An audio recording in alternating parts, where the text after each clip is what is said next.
Yung napanood nyo po na yan, isa po yung concert ng Illenium doon sa Sphere sa Las Vegas. At maraming mga tao sinasabi nila na ito ay demonic concert.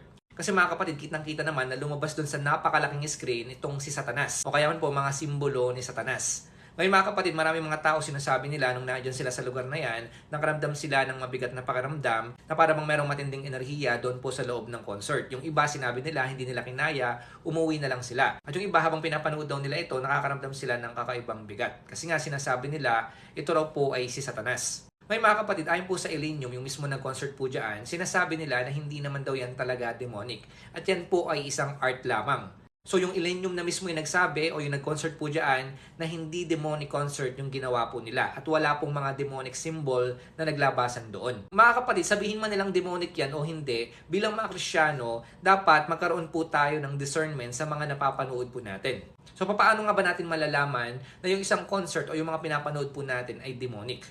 Una mga kapatid, syempre, kapag nilalayo ka niyan sa kalooban ng Diyos. Pag nagpapakita po sila ng iba't ibang mga visual o imahe na layo sa kalooban ng Diyos o kaya man po patungkol sa impyerno, patungkol kay Satanas, ibig sabihin lamang po niyan mga kapatid, yan ay kay Satanas, hindi po yan sa Diyos. Para mas ma-discern nyo po, tingnan nyo rin po yung mensahe ng mga visual o kaya man po ng mga pinapakita sa screen.